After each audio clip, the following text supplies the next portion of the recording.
real mad. They be like, stop touching the shit. It's ours. Oh man, ladies and gents, welcome to Let's Talk Battle Rap Podcast. This is our Too Mean to Stream exclusive, brought to you by MC Wars. You know MC Wars, the league that brings you the instrumental battles, 2 rounds on beats, 1 round a cappella. They have a card coming up soon, which will be headlined by Chef Trez versus Reggie P. So salute to MC Wars. Follow them on Instagram and Twitter, and follow their website. And now, Too Mean to Stream. What a day, y'all. Happy Thursday. It's our Friday. Yes, sir. Talk about ruin your day. I mean, it's just like, it just can't stop getting worse for me. Like, I feel like I have been betrayed and stabbed in the back. So many people's days will ruin. How fast things can change in 48 hours. My G! My G! We all was just rooting for, we were all rooting for you! Yo, the game don't love nobody, right? Hell no, man. The streets don't love nobody. The game don't love nobody. Like, and anything you say can and will be used against you in a court of public opinion. Let me say this, Vlad. You have been very vocal about, you know, don't intertwine too much with the tooth, because you never know when shit can go left. And yesterday was an eye opener for me, where I'm like, you know what? Maybe I gotta chill out a little bit with the tooth. You too, CC. You also lecture me. I'm not gonna leave you out of it. I'm the main one that give you the eye. Yeah. And you know he gonna pop up today. He gonna be waiting with his caramel macchiato. I got confirmation that I think he's a team of people, but I'm gonna leave it there because I don't want him to come after us. Listen, I know nothing. I don't want to know nothing. I just get entertained by him. I'm gonna leave that there. I don't want to know nothing, y'all. But moving on though, the timing of this was crazy, right? And I think now we can do our conspiracy things, since we're not gonna be on caffeine right now. Mm-hmm. Do you think this has any correlation to what just happened from caffeine? No, right? I don't think so. But it is weird. I mean, a correlation is just a different word for coincidence to me. You know what I'm saying? Mm-hmm. It's just things that happen at the same time. So is there technically a correlation? Yes. But however, listen, I don't know what goes on in the backgrounds or whatever, but I do know when it comes to business and big business and millions of dollars involved, I will say this. You never sleep on the resources that people have and what they're willing to do to position themselves in these markets and to make things happen.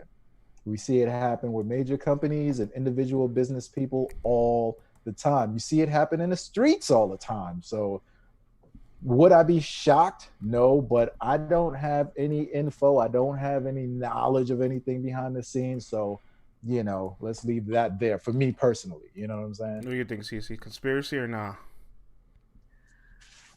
I think it's just like, it's so many coincidences. Like, this was the man that literally called out caffeine, had people ready to, go at their necks. Mm-hmm. Talk about fuck caffeine. We got to get rid of caffeine. I told y'all they're going to try to take over the culture. They already doing it. Woo, woo, woo, woo, woo, avocado. And now, boom. Listen, the bombshell dropped. But it's also like, I mean, this has been out for 6 years. This just shows to you that people don't fuck with, the Don't Flop and them white boys. Like, I had no idea who 24/7 was. I knew who he was. I never knew who 24/7 was. I mean, I didn't really watch Don't Flop. I know there's been a few times where some smack guys been on Don't Flop and I would watch it. I didn't know nothing about them like that. So, I mean, it's been out there, but it just shows you that nobody was really paying attention to that. Don't Flop, and I've even seen a couple of the episodes of the Bad Bars thing and that stuff, but I never saw that episode in particular. You know what I mean? Right. And it's always like, sometimes you watch some of these things, and I've told friends in the past, and I tell friends, man, I got that post-racial PTSD. You know what I'm saying? Like, I come from a different, a slightly different era than France. You know what I'm saying? So true. It's like certain things you just always keep an eye out for. And I watch how some of these people conduct themselves, over there in different leagues, and I hear what they say. I listen to what they say. I see how they joke with one another, and I go, how far up the ladder does this go? Are you guys just into this culture for? And we are the ones, my bosses. People gossiped about us as hackers because we achieve numbers no one has ever. So I can go into the Department of Education and wipe out my Sorry, I was just trying to load something. The ad popped up. Sorry. I would love to learn how to do that gotcha. shit because Anonymous won't do it for me, and I keep on asking him, and he act like he don't see my tweets, and I know he sees my tweets. I be like, yo, that's cute, you know, go hacking into the Chicago Police Department and shit, but I need you to go into the Department of Education and take off my loan, off my name. Well, just put some money in my account. I'm cool with that. Please. Yeah, man. So damn, Anonymous. Watching some of these guys, like, you know, you get that sense, like, you know, these are conversations that are happening in the background. You know, these are jokes that are being kicked, and people are human. I get it. I laugh at all kinds of jokes as long as it's funny. But there wasn't anything funny about what was being said. This was just straight how they felt, you know. And it's like this guy 24/7 is a public school teacher. Oh, so, fuck him. Oh yeah. no, he gotta get look. So you can only imagine. I want to say Florida, France. Am I correct? Correct. Yeah. I want to say Florida. And it's like, dude, like, that would have been. I would have. Oh yeah, I pay him a little visit. I mean, like, you doing virtual classes or you in the school? Okay.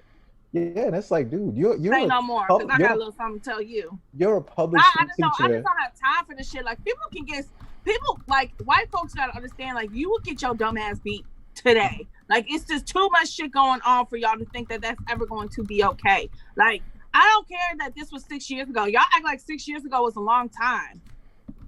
I mean, that was not a long time, my G. Clearly, as a public school teacher, years old when this happened. He is a grown ass man. Clearly, as a public school teacher, he didn't have no fear of it being seen. He didn't request it to be taken down. He doubled down on it. He cracked more jokes, and it's like, bro, are you serious? Because then, everybody in the room was gassing him up. Everybody? And you start to realize how deep this thing goes, how deeply enrooted and ingrained it is in some people. You know, but my thing is this: we've always suspected this. We always suspected that these white boys felt some type of way. Because you even hear it in some of their battles. Like, you know, it's like, yeah, I know this is battle rap, but to me, a battle is a battle.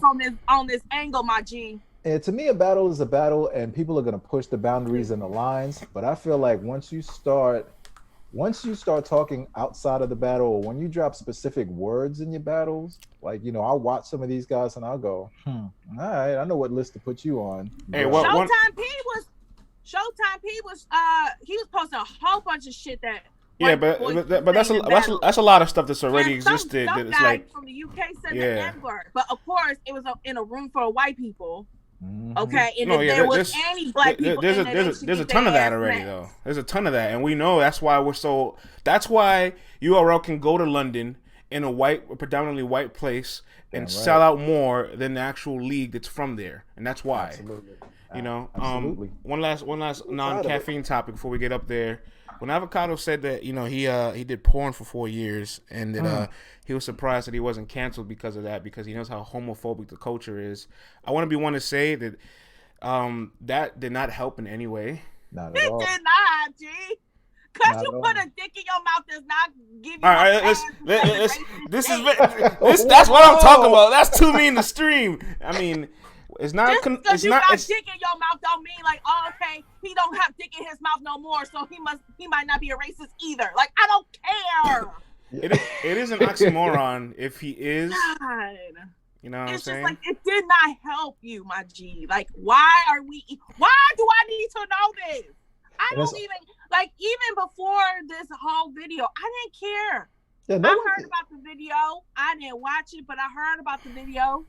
I didn't give a fuck. That just shows the porn you video? how much black people, when we rock with you, we rock with you. Yes, there's a video of him sucking dick. Oh, yikes. He did gay porn. Yikes. Here's my thing. I'm like, bro, so because you had racist thoughts, feelings, and all of that, like, you just automatically assume, okay, well, I'm going to balance this out by saying you guys would have been homophobic towards me, so it's okay that I had these thoughts. That's how I interpreted that. You know, and it's like, that's not right. You know, you're not giving anyone a chance. to just be like, oh, okay, that's what you did. That's your business. I don't care. You know what's crazy, Vlad? I think if this racial moment never surfaced and that moment surfaced, that he might have done something in that nature. Because again, we can't 100% say that he did do it. Just by his context, it sounded like he did, right? So assuming that he did participate in gay pornography, I think he could have been the one individual in battle rap that could have broke the homophobic ceiling of this culture. Because if he would have came out with that without the racist stuff, we would have been like, so what? I love Avocado. I don't care what he does. Right. I don't care how many dicks he's chuggling. As long as he bring me that fire ass battle shot. As long as he hit the angles. I don't give a damn how many dicks he sucked. Okay. Cece was waiting for this part of the stream right here. With some wine, and we'll talk about dick sucking skills because that's what every bad bitch do. I mean, it's whatever. I don't give a damn. You know how many guys I'm cool with, and I know they suck a mean dick. I do not care. Right, like no one cares, yo. Look what you do in your private time is your business, man. Like, listen, I used to work in Chelsea, Manhattan, which is the gay capital of New York, and who cares, bro? People get money, people get feelings, people have families, people are people. You know what I mean? Right. Now, I get it. If you haven't been around certain people, then your ignorance can allow others to kind of form your thoughts of what people are like. But once you get around folks and you realize people are people, then it is what it is. You don't care about any of that stuff. You treat me regular, I'll treat you regular. Everybody could use a job in the West Village, New York, and then their views will change contrastically. Right, that's what I'm saying. Like if you've never hung around a gay person or had a gay friend, you should meet a gay person. If you've never hung around black people or had a black friend, you should speak to black people. If you've never hung around white people, you should speak to white people. Like, yes, there's value in diversity because that's how you break stereotypes. That's how you learn. That's how you grow. You know. Y'all ready? Yes, sir. Yeah. All right. Real quick, y'all gonna see when we go on the air. Vlad, you might be just a little too high. CC might be a little too low. So don't fix it yet. When we go on air, you'll see what to adjust. All right. 3, 2. Oh no! I did it wrong. Stop. No. Stop. No. Oh, where's my headphones? Fuck, bro. What happened? You missing something? My headphones. Oh, there they go. Hold on. All right. Doo-doo-doo. So I got to record the little clips and shit. All right.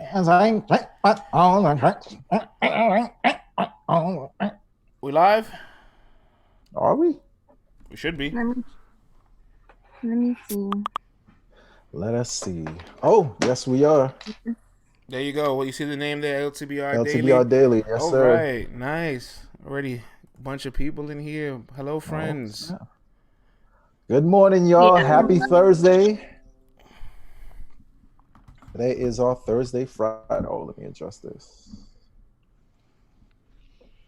Well, we own, Joe. We own a lot of shit. What's up, Level Scales? What's up, Project Rico? What's up, Ghost? What's up, Kiara? What's up, For Time? Good morning, everybody. What's up, KC? What's up, Devin? Donovan? Yoshi G's in the building. Yoshi G's in the building. G. Shout outs to our lovely chat admin who's holding it down today. They will be causing a lot of terror in the chat. What up, Selvin?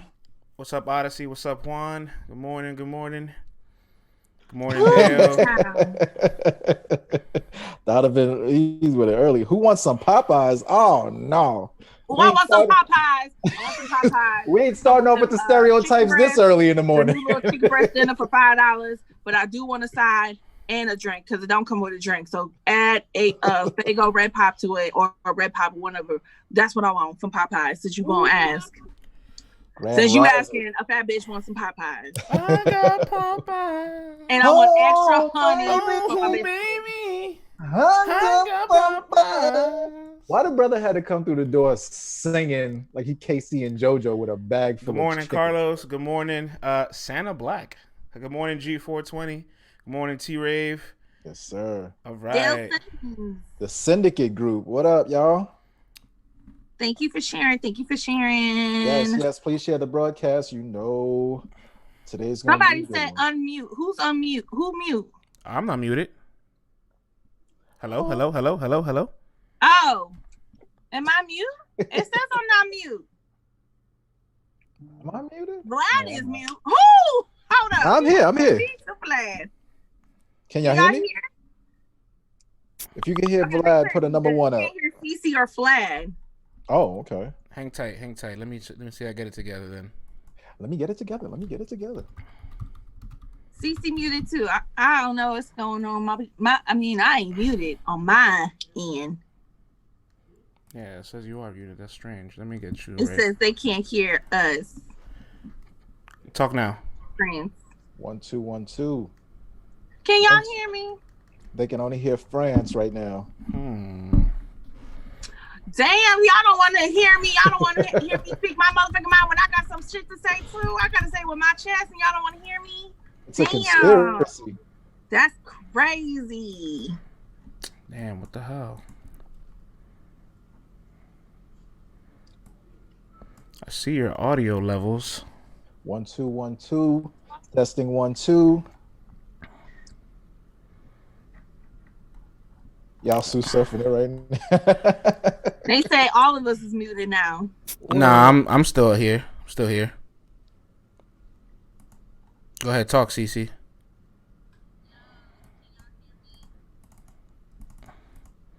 Let me fix it.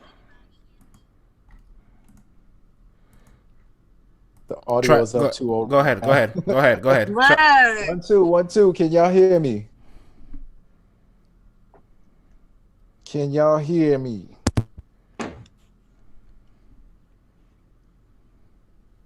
One, two, 1 2. What's going on?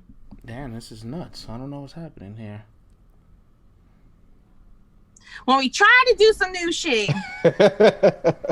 How y'all Jersey on us with y'all CPR stat? This is crazy.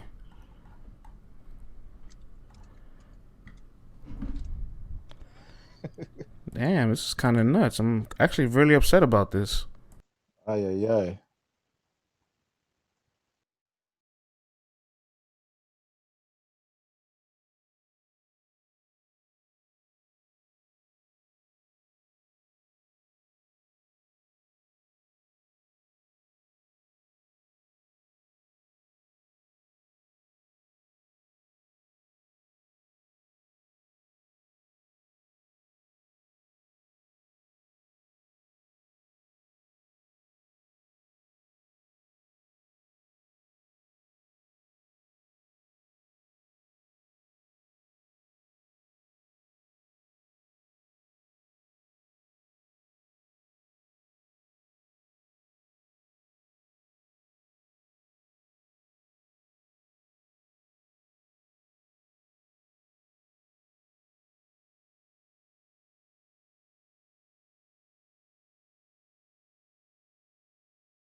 My voice projects.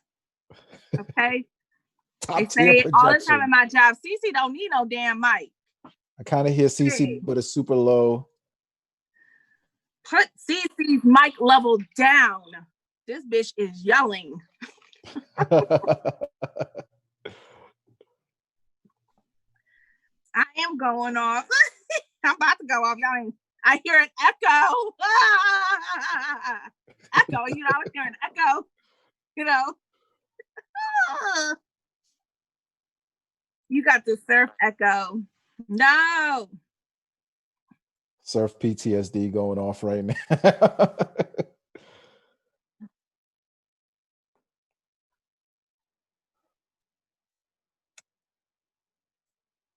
Ugh.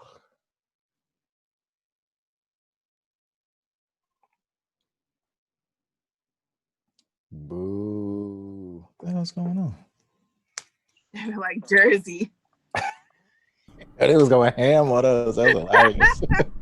You know better. I would say savages. No chill, man. I would have been doing the same We thing. don't chill. We don't do that over here.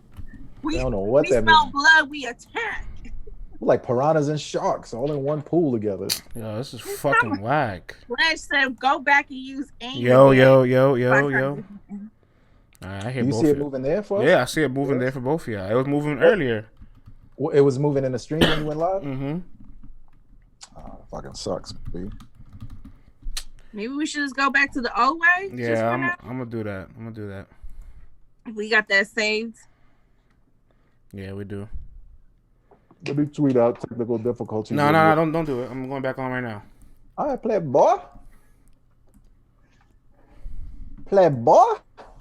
It's probably like I heard one. myself. Oh, Yeah, snap. there we go. But now I can't see who's in here. Wonderful. Oh, boo.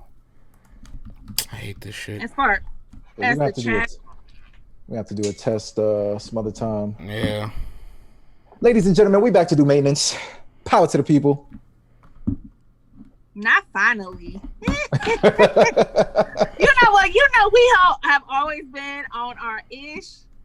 But Finally. today, yeah, our CPR rate went up a little bit. You know, it might be now at like a 9%. You know what I'm saying? It happens. We had 2%. We had 2%. Oh, 2%. Finally, the sound is spending time with me. Dude, y'all faves be choking all the time and y'all show them love. Show me love. Oh, you know what that means, man. It just means that the stream's gonna be even bigger. The You know stream what I'm just saying? ended. Oh, word? Jesus. It ended on its own? Yeah, no. Something else happened. Yikes. All right, we got to fix it over the weekend. Yeah, 'Cause for sure. I'm very We'll do a frustrated test now. run. Yeah, I'm really annoyed by this. Okay, y'all. Ah! Now our CPR rate is probably at a 9%. I'm back. We ain't gonna we was trying to do something new and it's not working. So we're just gonna go back to the old formula that don't never, choke. So we back, y'all. So We definitely CPR rate at 15. No. Damn. No. I feel like that's too high. After The all these. episode is brought to you by Reaper Rail. You better stop, Oh. you better stop, Ledge, because I did not see your ass here the other day when he was on. After all the see great him. graphics, after all the great transitions, after all the great Yes, broadcasts, yes, get this into how it. you do us? All right, y'all. But yeah, thank you for everybody sticking around. Definitely share the Appreciate that, broadcast. TJ. Word, man. Shout out to everybody. Shout out to all the first-time viewers who are up in here. Roll call. Where is everyone from? What state? What city? What set? Who you repping? Let us know where y'all tuning in from, man. Much love to everybody. Thank you for hanging with us. Jersey. That's what we did. We Jersey. Chi-Town. Chi-Town and the motherfucking building. Much love. Cleveland. Definitely in the house. Flex. Las Vegas finally up early enough to catch it. Vegas in the house. Tasha. Detroit. Arizona in the building. West Coast in the building, man. Salute to everyone on the West Coast who wakes up early to rock with us, man. We appreciate that. All right, well, Hawaii. we're gonna have an interesting show. We have DNA coming on at 11:10, so we got DNA coming on in 20 minutes. We're gonna spend some time with DNA today. Should be a fun show, but we do have some serious matters at hand, and some of our topics are gonna have to get cut soon because of our 10-minute delay. So we can just get right into it. CC Vlad, y'all ready? Yes, sir. Yes, Okay. A very disturbing video surfaced of Avocado yesterday from, I guess, a podcast or a segment from Don't Flop called, what's it called again? Bad Bars. Bad Bars. And 24/7, a battle rapper from Grind Time, Orlando, Florida, was on the videos making racist remarks, racist jokes. And Avocado was seen on the video toasting and cheering and laughing to the jokes, and sometimes being complacent or complicit with a racial statement is just as bad as saying it. And the community was very triggered, was very outraged. This was an individual that everybody rides for. Just 48 hours ago, they were literally going to war for with a corporation and with a league over. And once this happened, I felt like I felt very disappointed. I felt hurt. I was a little flabbergasted. I didn't even know how to take it. And I don't know whether to throw it to the audience or not, because I don't really know what's to say. But Vlad, once all this surfaced and Avocado had his apology video, what was your takeaway from everything? Oh man, when I watched the video, dog, a few things came to my mind. Honestly, I didn't feel the empathy in the video. It felt a little cold to me. Felt a little rushed. Felt like, let me just get it out there. And not once did he apologize to Black fathers, Black families, Black people for what was being said. I mean, he also said, I currently do not feel this way. So at that time, whether you said the joke or not, you felt that way. Those are from your words, and it just makes you realize that things like this go on all the time. And it's something that I've always raised my eyebrow to. France, I joke with you all the time, and I always tell you there's a FYN gene that goes on out there. Y'all can figure out what FYN means. And, I see how some of these guys interact. I see, the jokes that they crack. And it's always something that I'm like, in the back of my mind, this goes on, but did I expect it to go on with him? Not to say that I expected it, but once it did happen, not to say that I was surprised either.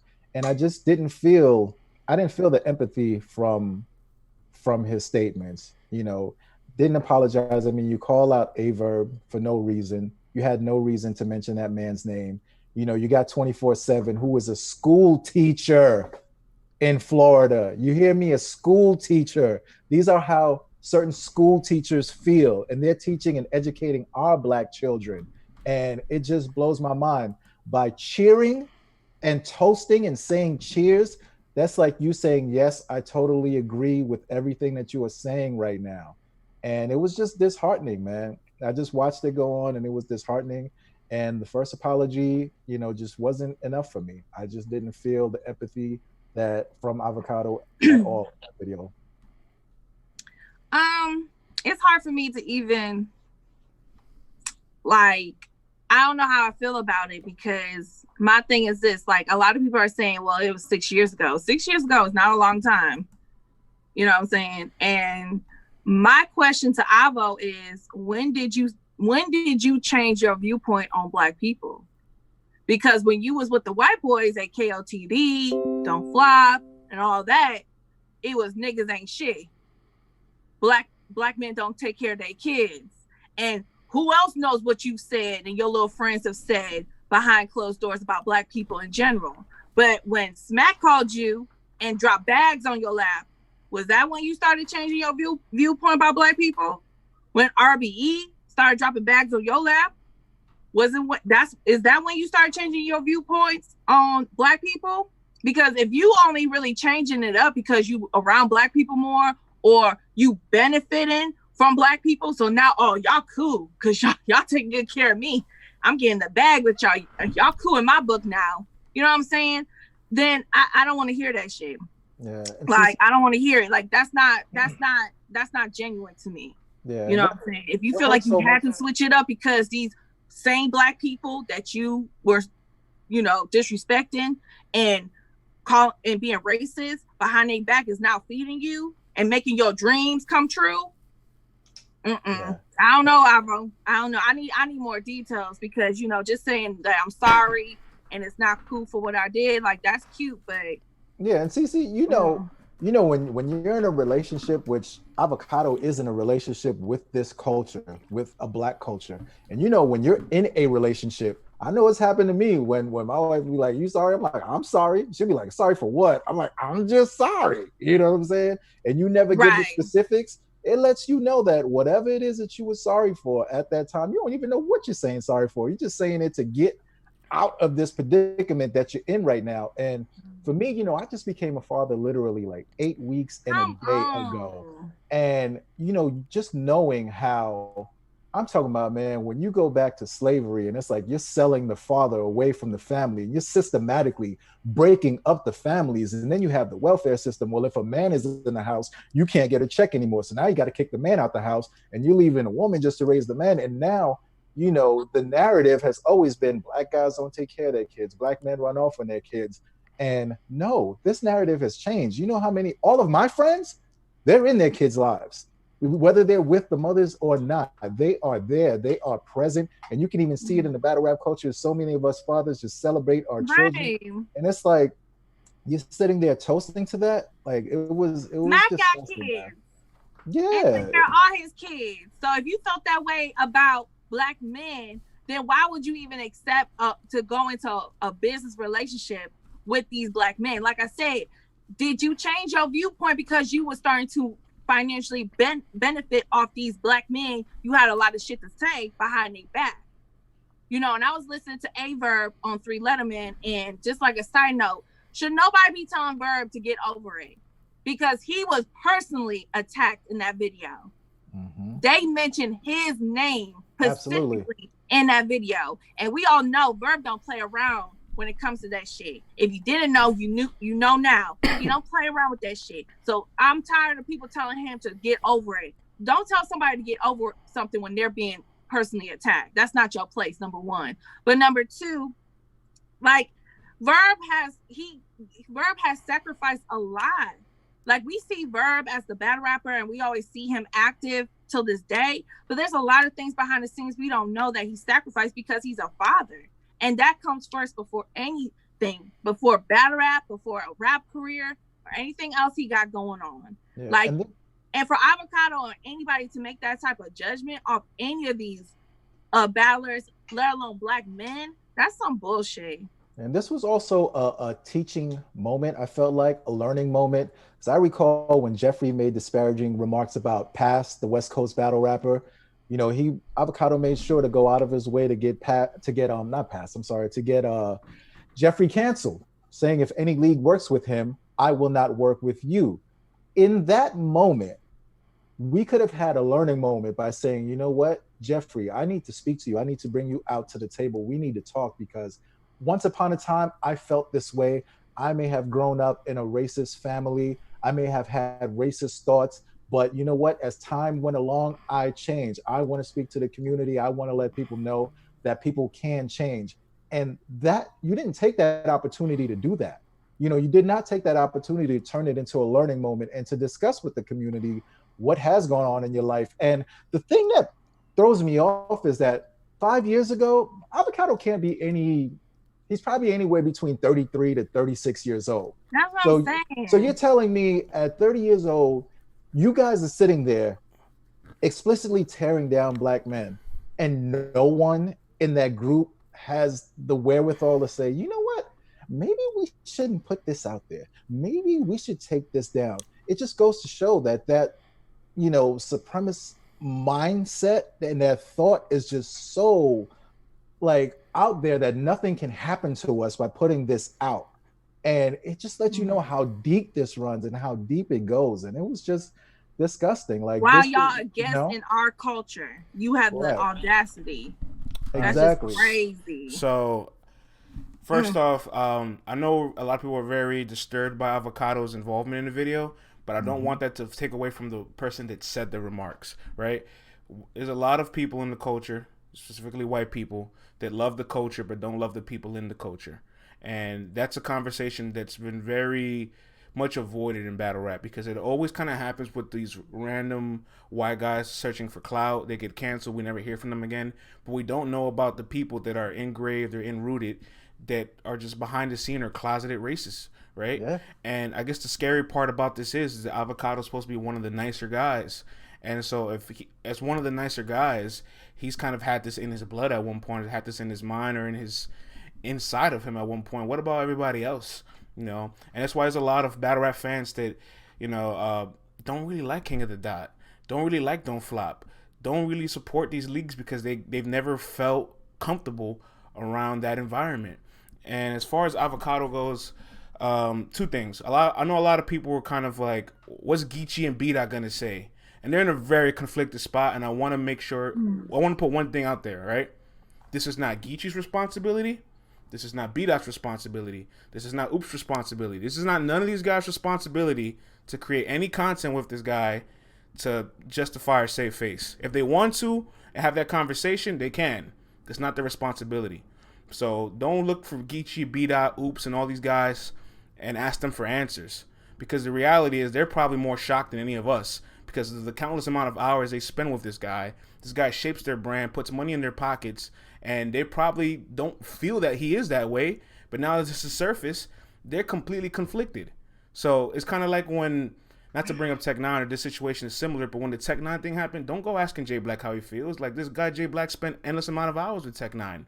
He's probably more caught off guard than any of us are, you know? And that also goes to show you in this culture where it's like there's so many individuals and you never really know these people sometimes. Something could just come up the blue, bam, and then it completely changes your outlook on them. As for Avocado, he does have a big enough brand in this culture that, and I've seen a lot of people survive a lot of things in this culture that I don't think that he was gone for good. I do think there's a lot of people that will no longer be fans of him. There's a lot of people that will no longer support him. I'm very interested to see how the league URL moves forward with this. You know, that's going to be the biggest statement of it all because fans can pick and choose who they like or who they not like. That's easy for you to invest your energy. What about the leagues that are investing their dollars? I want to see if URL puts out a statement, has a conversation, or no longer chooses to work with them. That's what I'm most interested in seeing. Yeah. France, you know, man, you got guys like Donald Sterling and other, you know, team owners who have been racist, openly racist. Marge Scott, you know, I want to say she was a Cincinnati Reds owner, and they have tons of black athletes on their squads, and you know, they treat them like human toys a lot of the times. And it's like, yes, my toy, my boys, they bring all this for me.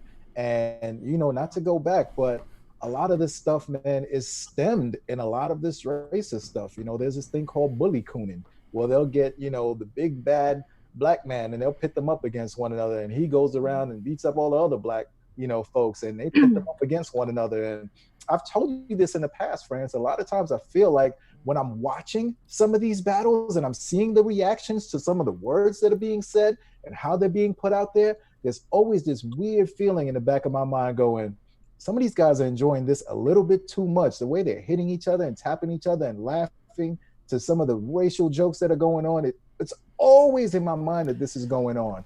And these things sometimes are just ingrained, and you have to really work hard to try to take that out of your DNA. You know, just like with the police. The police started as what? Slave patrol, to bring slaves back to their masters, quote unquote, or even just get regular black people who are free and bring them back. And those people became the police department, and their great granddaddies, fathers were cops, and now you're a cop. You don't think that's not in your DNA to treat black people a certain way all the time? A question for you and a question for the audience. Yeah. Is there a chance, and this isn't as a defense, I just want to know what you guys think genuinely. Mm-hmm. Is there a world where somebody who was once racist grows and no longer becomes racist? Is that possible?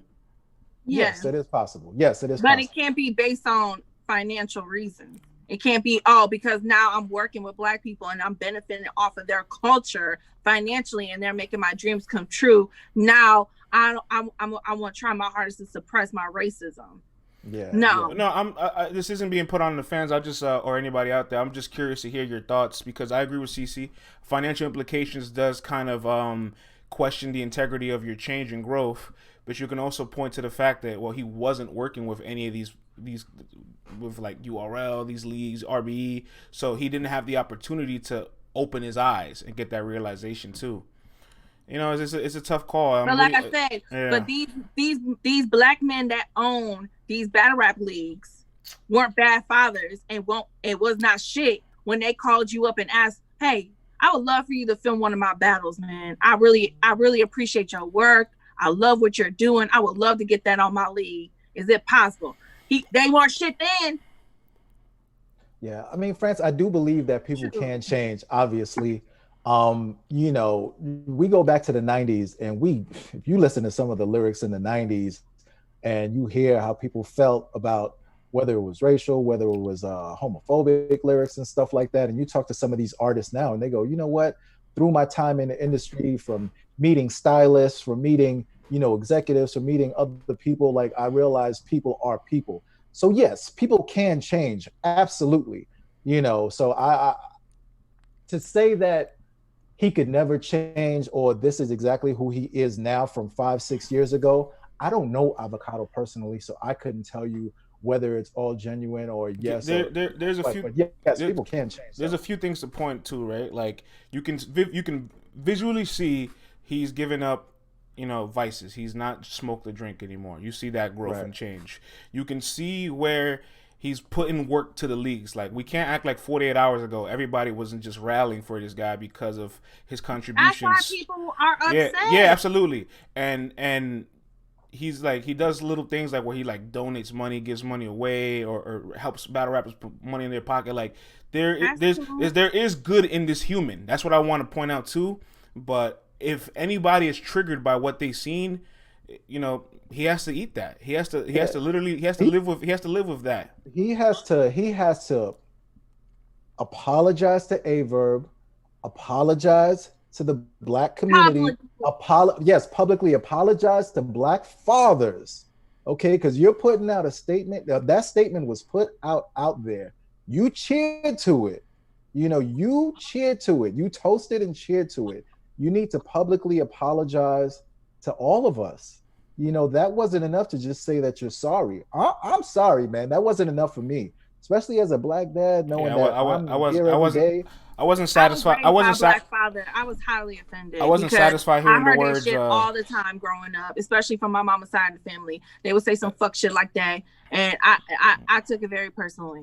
I wasn't satisfied to hear the words. I no longer agree with this. Right. I currently don't agree. I'm sorry. Let me get it right. I currently don't agree with this. Like hearing that made my stomach turn, man. Because like I'm just like, damn, this is at least from what I know, this is a good person. And just knowing that was in you, Yeah. I would say this too. Like going back to what you said, Vlad, it made me remind myself of a book I once read, and it's called The $40 Million Slaves. Yeah, I read that by book too. William C. Roden. Mm-hmm. Like, read that book. I read it. Because when it comes to these like athletes, I'm telling you, it's an eye opener. Yeah, because this is how these team owners and league owners look at black people when it comes to sports. If you want a new book to read, it's the same model. It's definitely the same model that was used in the past, just with the heightened financial incentives. I guess the biggest opportunity is that you get to, at the very least, take that and break free from everything. In slavery, there was no opportunity to break free. Yeah, it's like, but damn, man, to know that you're on camera, being filmed, it's published, and to know that you're just cool with it being out there. And there's years where there's opportunities. This could have been buried, and we would have never known. Absolutely. And I think what's scary is that he said, "I forgot." Like, yeah, you can see he's drinking. We're not gonna associate that his drinking beer. Right? We're not going to associate his drinking made him forget that. But the point is that you forgot that happened. Meaning, what about any other times that it could, it just becomes one of those, like, it becomes one of those, like, what else is out there? And I feel like, not to be like this guy to conspiracy or anything, I don't think that's the only piece of content that's out there.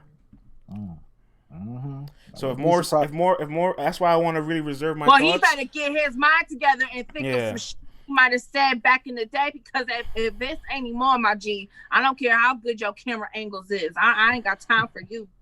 Yeah, that's why I am reserving a little bit. I still want to wait it out a little bit longer to see if anything else resurfaces.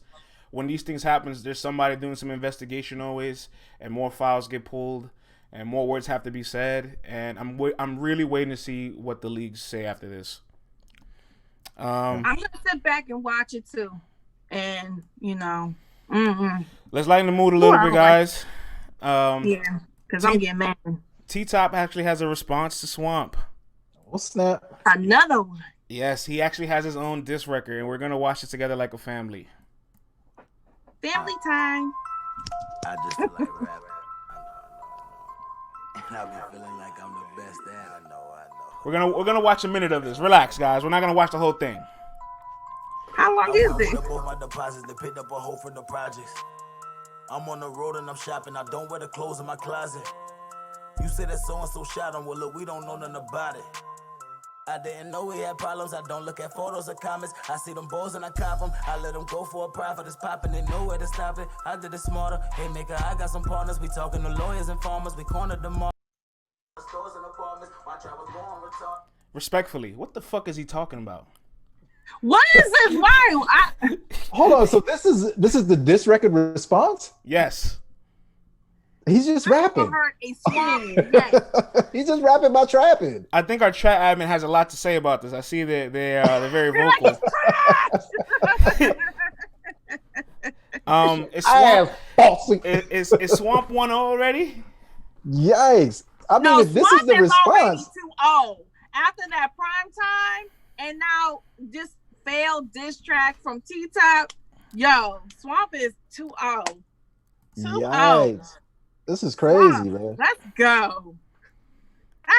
I don't know, Vlad. I'm getting more and more convinced Swamp has a chance to beat T-Top. I'm getting more and more convinced. Listen, man. In the words of Wyclef, anything can happen. You feel me? But the battle is still the battle. These tracks, whatever. We know T-Top is saving the big guns for that stage, man. We know this for a fact. Swamp's diss record was definitely better. I didn't even hear a diss from T-Top. Like, yeah, the flow was cool. The beat was cool. I ain't mad at it. The Thank you for the props. Thank you for the props out there, by the way. I seen the basketball and the targets. Salute. Oh, but this definitely wasn't a diss record, though. That's for you. Listen, man, that was rough on the ears. I'm not gonna lie to you, champ. Well, damn. Like a diss track, you supposed to come out the gate, T-Top. You got to come out like Swamp comes out the gate when he talking about you. You can't wait till a minute and 45 into your song to start talking about Swamp. Like, my G, what we doing? Listen, man, the only thing that matters is when they're in that squared circle and Smack says, T-Top, are you ready? You know, Swamp, is you ready? And then that coin goes. That's the only thing that matters, man, in this game right here. You know, that's the only thing. That's true. That's true. But right now, as far as leading up to the battle, Swamp is winning. Yeah, he's definitely up 1-0. That's kind of all you need, because when you go into the battle with that kind of momentum, and you're gonna have a better performance in your twerk performance, because he still has so much room to level up. He has such a high ceiling. And T-Top has to be the one that's flawless, because if we see a T-Top that's not like any other T-Top, we're gonna be like, oh snap, Swamp got him. Swamp got him. Hey, listen, man. Swamp is still vulnerable too. Let's not forget his Ace Amin performance wasn't totally clean there. You know, that was a while ago. Stop bringing up old shit. God. That was a while ago. Vlad, that was 9 months ago, Vlad. Hey, listen, man, and Avocado was 5 years ago. Hello, you know what I'm saying? I'm waiting for somebody to chat. Oh, y'all keep on bringing up old shit about everybody else. I just months ago. Come on, bro. I always bring up old shit. All right, we should have DNA joining soon. I just sent them the link. It should be a fun show. Math got his dumbass smoke. What happened with Math? Oh, I don't even know. What happened? All right, man. We got DNA pulling up. And K Doll said, "Oh well, we can talk about that later." All what right. up, y'all? Oh snap! The champ is here. Vlad, please give the champ his proper introduction. Ladies and gents, what's going on? If you don't know who this man is, then you're not part of the battle rap community at all. This guy has had an illustrious 10+ year run. He is the most viewed battle rapper in the world. I mean, I could be listing accolades from here to Timbuktu.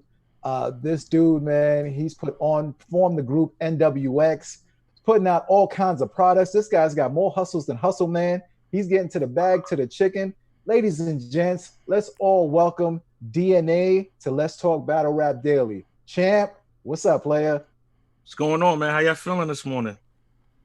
Oh, man, it's been an interesting morning to say the least, man. We definitely got into the whole topic that everybody's been talking about. You know, we saw that you had some things to say last night. Also, Rain also, called up and voiced his opinions, man. You know, yeah, people don't want to hear from us anymore. They like to hear from you. Like, what did you feel about when you saw the Avocado video pop up, the apology, the live? Like, what went through your mind knowing that you've worked with him in the past and you've been around him and, you know, you might know him better than we do.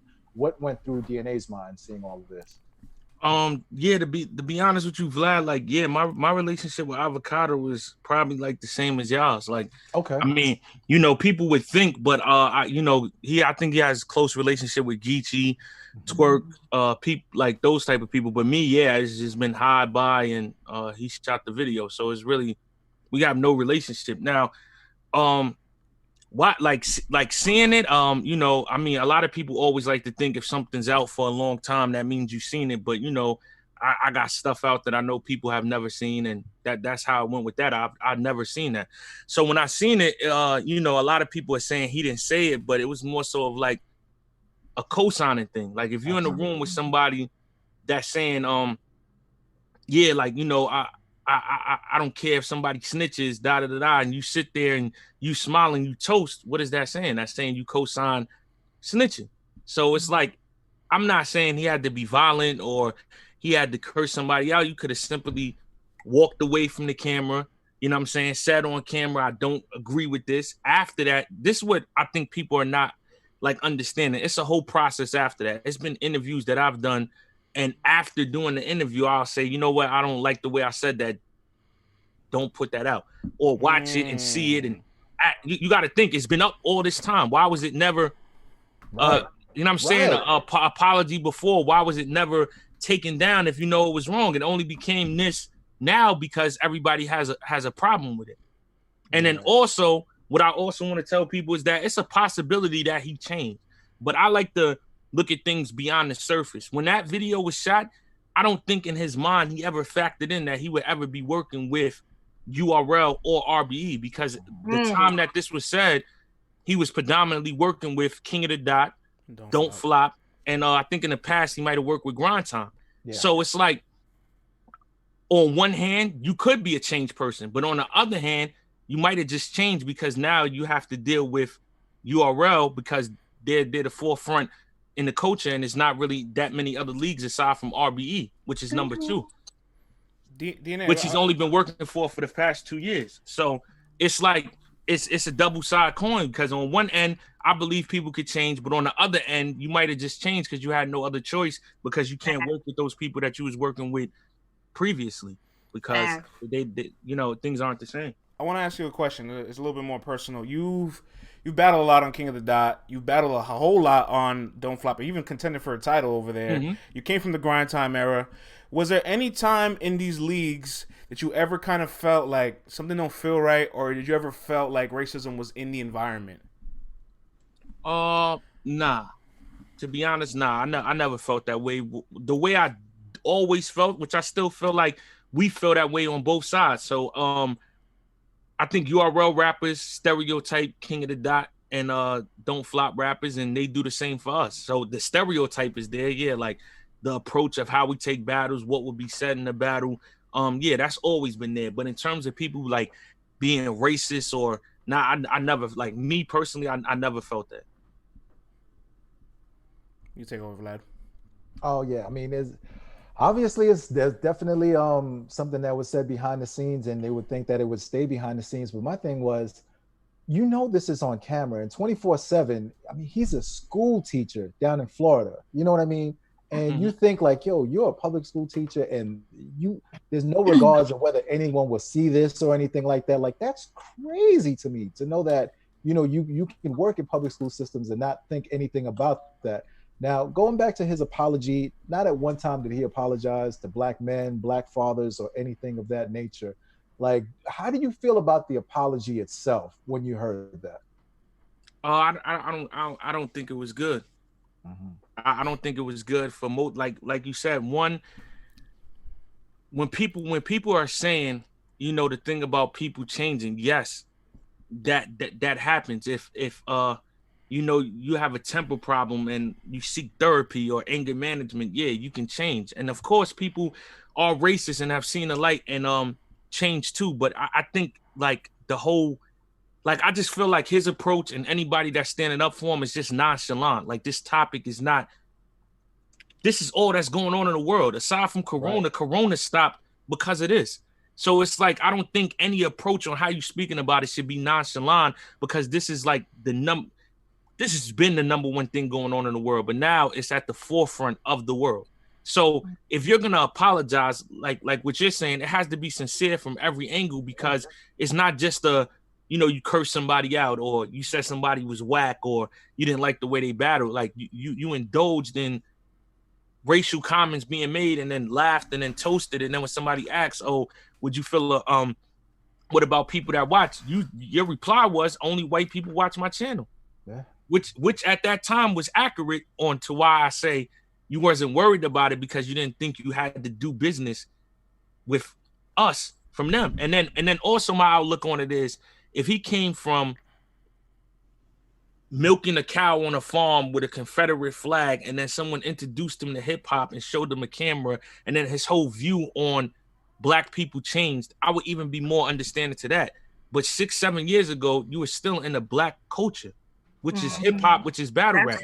And that's how you were approaching it then. You were still with us then. You just didn't work with URL, but you were still around it. I still seen you when I battled for King of the Dot, Verb, and everybody else. So it's like it's not like you just got introduced to that.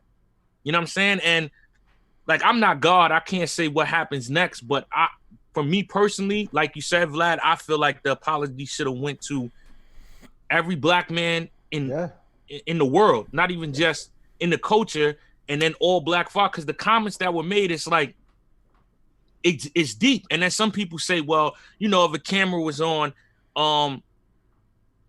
if a camera's not on, how many black people made jokes about white people? And I'm pretty sure plenty have went on. But when you're looking at, like, the only thing we can do as African Americans, to be honest with you, is joke or make a joke out of it. I mean, it's not like we can do what they can do. So so when they make a joke, it holds more weight, because it's a lot more validity to what they're joking about than us.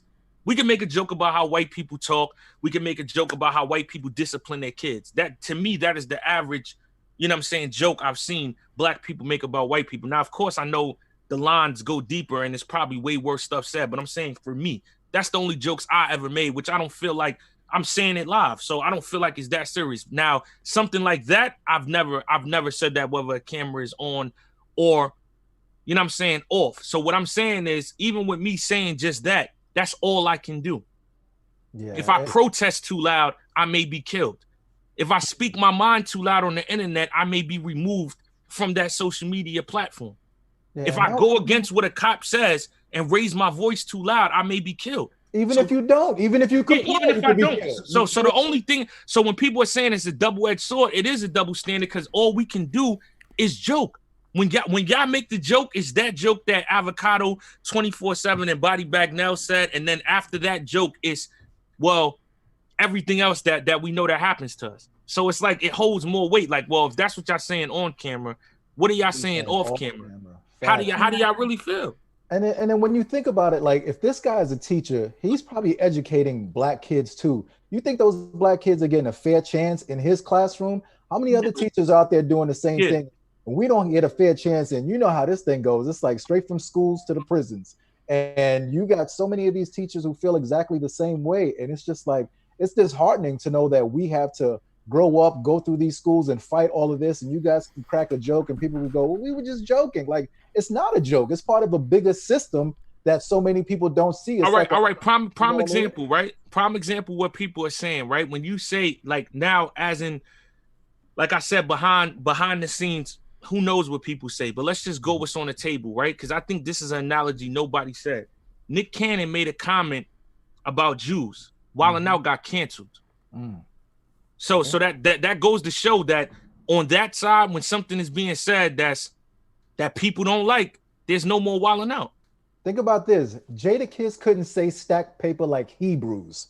They blurred that word out. You can't even say certain words when you're on our side of the culture. You feel me? And like, you look at it the other way, it's like, you can't just think you could just say anything and it's just going to slide after one half-ass apology. Nah, like, it doesn't work that way. Like, you really got to be genuine with it. You got to show, what you're doing. You got to be apologetic. You got to speak to the community, man. Like, this ain't something that just slides through like that. Nah, not at all. And the funny thing about Nick Cannon, his comments wasn't even in the same context. It was about saying those people, like not all people, but they took it the wrong way. And what I'm saying is like, look at the repercussions after that comment being said, a whole show got canceled. So it's like, you can't just brush off.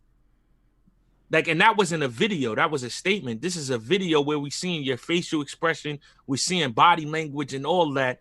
And then it's just like, okay, people changed, I'm all for that. Like, it doesn't, I'm saying for any, because there was people in my chat yesterday like, okay, move on. But that's not a move on, you know what I'm saying, situation. If a battle rapper chokes, yeah, we're gonna joke, we're gonna laugh, we can move on. This is not something that you can move on from, because it's like I said, at the end of the day, it's certain things that are predominantly not for Black culture, but hip hop is one of those things. So how can we allow somebody to be a part of this if they're not really for us? Like that to me, that just doesn't. That's not something you just move on from. I want to commend you, DNA, because this isn't. I got you, CC. I want to commend you because this isn't the first time you've been vocal about this. Like, I think people forget earlier this year, Guardians of the Culture, that league is no longer around. That league owner didn't pay any of the guys that performed that night, and you know, you wanted your money. You told them like, "Yo, this is business. I need my bread. I need something. Compensate me somehow, some way." I held my end of the bargain. You need to hold yours. And then 24 hours later, he goes on social media saying he felt threatened for his life because you guys just wanted to get paid for your services. Yeah, and you know what's so crazy about that whole situation? I'm glad you brought that up, because if anybody knows me, like personally, not what you see on camera, not what you see in the battle, people say all type of things. If you know me personally, the last thing, like, and I have a temper, but no one will ever know that, because the last thing I try to do is resort to violence, whether I'm with 10 people or whether it's me by myself. So that's the last, like, Calico people that battled in my neighbor in Corona, Queens, all. I'm the same way as if I battled in Detroit. I'm not with the, you know what I'm saying, showing off or, you know, trying to stick out my chest. So the last thing I was trying to do was, you was there, France. You seen that way you look. The last thing I'm trying to do is have anybody I'm with catch a case for doing something to him. Right. Like, you know what I'm saying? Maybe I'm not talking the way I'm talking to you because I'm not owed, you know, double-digit figures of money. Right. So I'm confused on how, you know, like, and the thing that got me is because when I opted out the Adi Boom battle, everybody knows I handle business properly. The moment I said I chose not to do that, I sent them back the whole deposit in one shot. Like, yo, I don't know what you want to figure out. I don't, you know what I'm saying? I don't want to make it a problem. Here's the money back. I'll go publicly and say it had nothing to do with you. It's on me. So that's his way out. You know how many pay-per-views you selling. You know how many tickets you selling. At that point, yo, you dodged the bullet. DNA just gave me back a lump sum of money. I could just hold this, probably have the money to pay everybody else. He calls me back and says, yo, will you battle drugs? So I'm like, you know, normally under these circumstances, I would ask somebody for more money, but I'm the one that backed out the battle. So yeah, I'll do it for the same price. So he says, yo, I got to give drugs a deposit. Would you mind just taking all your money the day of? So of course, in any other circumstance, I wouldn't do that because it's like, you know, I need my half to secure it, but I sent you the money back. I kind of canceled the battle. All right, cool. So I agreed to that. So we get there. First thing I ask him, because, you know, the event is looking real. It's not looking promising. So when there was echoes in the room there was echoes in the room. So when I'm not seeing too many people there. The first thing I said was, yo, is everything still good? You still got the money? So I'm looking at it like, here's another opportunity to say, you know what, DNA, don't do the battle. It's not looking right. And I wouldn't have been mad. Like I said, I canceled. He says, no, everything is okay. I said, all right, me and drugs battle. And then what everybody else has to factor in, this is Dom Marino, you know what I'm saying? It's NWX. This is Dom Marino's man. Mm-hmm. So I'm boom. That's like if somebody's asking me to vouch for Harry. You know what I'm saying? I'm a vouch. So I'm not thinking nothing of it. Me and drugs battle. The battle ends. Long story short, I wind up doing the interview with France. After that, I'm like, yo, what's up with the bread? He pulls me to the side. This is the first strike, and he throws it all on Dom Marino. Yeah, Dom Marino picked a crazy place to do an event. It ain't work out. I'm saying, I don't know why I listen to Dom Marino. Yo, you know, you just go on your way, and I'm going to PayPal you the money. I'm just waiting for the pay-per-views to come in with organic. So I'm like, nah, homie. I'm not going nowhere. But I'm not aggressive. I'm not, you know, I said, nah, I can't do that. I'll wait. He said it's gonna be about an hour. I said, all right, cool. So now if anybody on YouTube or Instagram see the footage where it's me, Geechee, Kayshawn, Don Marino, we playing basketball. That's what that was. Just killing Everybody's time. there. Stalling them out, yeah. Everybody's waiting for their money. Saga, we AWAR, we all killing time. Loso, we all killing time waiting for the money because he told everybody an hour. Now, an hour goes by, right? An hour goes by. So I spin the block. I was like, yo, it's been an hour. What's good with the bread? So he says, yo, you know, da-da-da, can I give you 1,000? I said, no. I said, yo, like you're thousands of dollars off. $1,000, that's not even 10%. Like, yeah, no. Get money and drink water. Yeah, get money and drink water. So I walk away, right? So I walk away. Now, and I'm saying this because it's in past tense. Twerk, this is what I'm saying. His approach is way different. He said, yo, Don, I fuck with your man. I'm gonna ask him one more time. If he don't got my money, I'm gonna fuck him up. So if he's saying he's scared, that's where it came from. But Twerk had every right to say that because he was playing with his bread too. Right, he's playing with people's money. Yeah, so now he gives Twerk his bread and drugs. So now you got to think how I'm not gonna be the person that doesn't get my bread after I see him. Right. But I'm not a hater either. I'm gonna let the situation play out. Y'all get y'all money. I'm gonna fall back. Now that y'all got yours, you got to come up with mine. So now, of course, my tone changes. I still don't threaten him. I still don't say nothing. And Rain simply said, yo, which was true. I just went to Genesis. Then I had to come to the city to check on my grandma. And then I stayed out there preparing. So I had been home from, I think my daughter was like 8 months or something. I just been away from my family. I didn't do all of that to not get my money. So Rain was like, as a black man, you know what I'm saying? Like, yo, DNA, because I didn't even tell Rain to speak. But Rain was like, yo, hold on, DNA. As a black man, like, this is my brother. I know we're not going to do this. It's not going to end the way you think. We need the money. At that point, Rain said it being serious, but he still didn't threaten them. And then I guess he was shook and he went in the corner like crying, fidgeting, doing something. But mind you, this whole time he's telling us he only had 1,000. But after that was said, he came up with all the bread except for $1,000. Like he gave me everything but 1,000. So I was like, cool. I got 90% of my money. You know what I'm saying? I'm not cool. I left. So the next day, right now, mind you, when all this happens, this is why I fought myself for having a heart because I chilled. I didn't pressure the money. Don Marino put him on to everything, like everybody in the coach, and he left Don Marino stranded.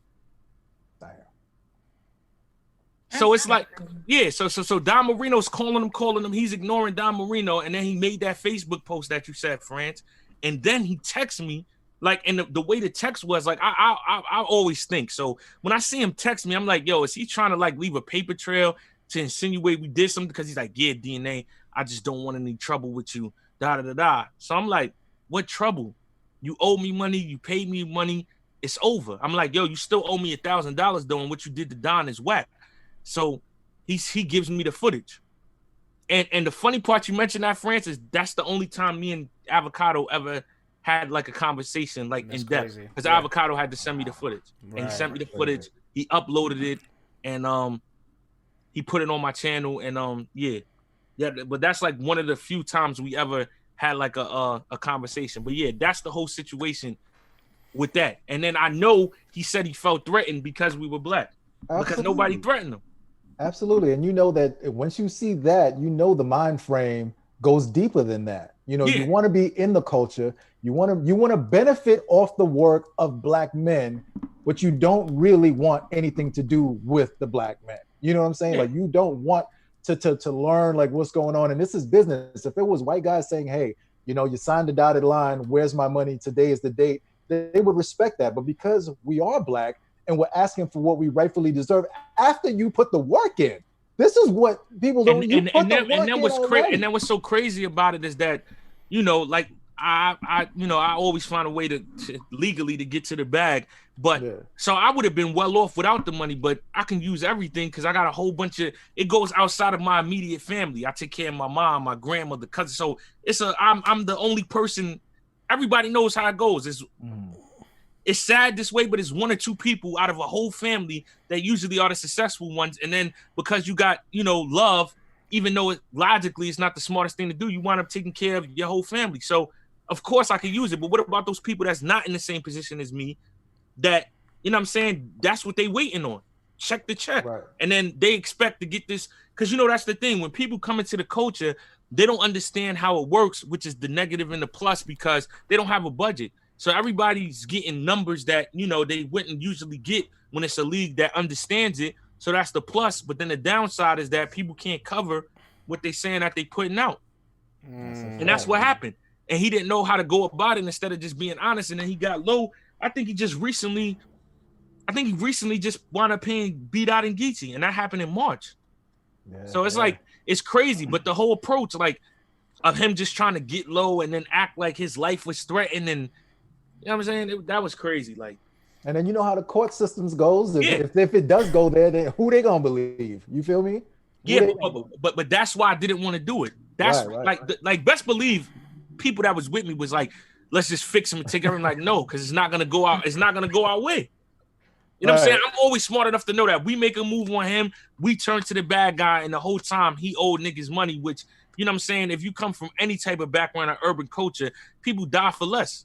Yeah, so it's like, you know what I'm saying? Like, the badges, they're going to be at your door the next day talking about, did you guys do this to him, or we need to talk to you? Yeah, so that's why I was like, yo, that's not the approach to go about it. We just going, you know what I'm saying, be humble, but at the same time, like, you know, you the service is done. And you and my whole thing is you could have got out of it. Because I gave you the money back. You rebooked me again for the same number that you could have got out of there. Right. Now, you know, we've seen leagues like RBE and other leagues saying, yo, we're not going to work with Adi Boom based off of principles and what he did and all that stuff. And now we've seen this pop up with Avocado. Like, how do you think leagues are going to approach this? Or how would you want the leagues to approach this? This is the thing. This is where it all goes down to: are you for black culture? Are you for the battle rap culture? Are you for self? Because it puts people in a tough position. He's talented. His work is phenomenal. So do you sacrifice that and possibly mess up your events, or have to go out there and find a cameraman, or do you sweep it under the rug or make an excuse and then continue to work with him because you need your product to look a certain way? I feel like these situations, like I like when these situations happen, not per se him doing what he did, but I'm saying it shows you who people really are. When you see a bunch of people say that they DNA fans and supporters, and then when situations like what happens to George Floyd, Breonna Taylor, or Trayvon Martin, or Ahmaud Arbery, or even the situation with Avocado, and then you see the way people respond, you know where they're really at with it.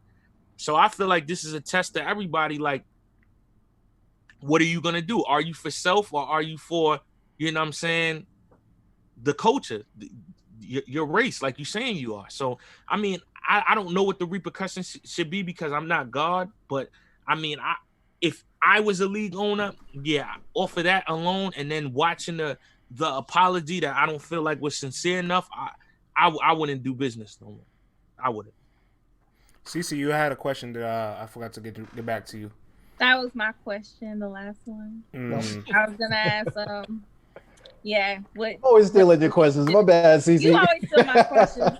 But it's the chemistry. That was my question, and I guess, Avocado made an apology. I know DNA. You said you really wasn't feeling it. I think a lot of people were saying the same thing. It wasn't good enough. Yeah. If let's say URL and a lot of these leagues don't want to part ways with him, what is he gonna have to do as far as make a wrong a right and make the culture want to give him a second chance? I think he's just gonna have to be sincere. Like a lot of times I feel like people say things and maybe it's the people that's around them, maybe it's their way of thinking, that they don't think too much like of it. Like sometimes people don't know, all right, one apology is not enough. Like prime example, Kevin Hart. I watched the documentary on Netflix, and he had made a gay comment, and they brought it back. He apologized, and they brought it back up, and then he was told that he couldn't be the host for the awards. And at first, he wasn't understanding it because he's like, all right, I already apologized for it, but it's over. But it's like certain things you have to keep showing, you know what I'm saying, your sincerity about it because it's serious. So I think he would have to go on record for a good amount of time and action speaking louder than words, showing that that's not who he is, for a long amount of time and not brushing it off as, oh, people change and, you know, well, I shot porn and I'm surprised they didn't bring that up. Like, that's like a the community would be God. homophobic. Yeah, that don't get us canceled. I try to leave that one alone.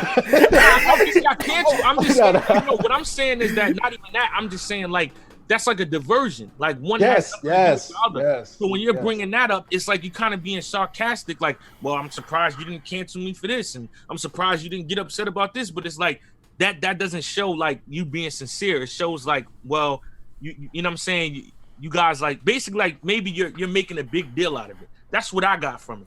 So it's like at this point in time, I don't know what you meant by it. I don't know anything, but I know it shouldn't be confusing right now. When I watch a video from you, all I should be getting from it is, yo, this guy made a mistake. He's sorry about the mistake he made. He's a changed man. And I think that's why people are not accepting it, because the video is confusing. On one hand, it's like, okay, he's doing a video. He's taking time out to say sorry, but is it sincere? Is it genuine? Or is it because, you know, a lot of money that's being made is coming from the African-American race to him, so he knows business-wise, let me just get an apology out. Yeah. So it's like, that's what I said. And to me, go ahead, Cece. I'm sorry. Go ahead, Cece. I was gonna say that's what I said, but yeah, you go, Flag.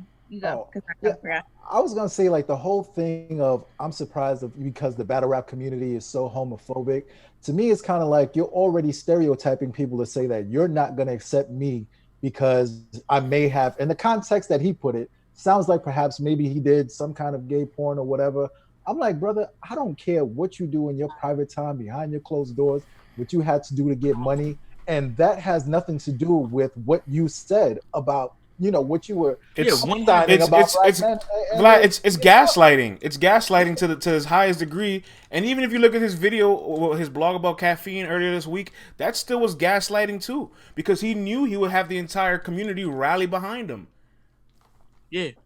And it's not my place to go into the particulars about that video, but I'll just say this: what you hear in that video, a lot of it is not true.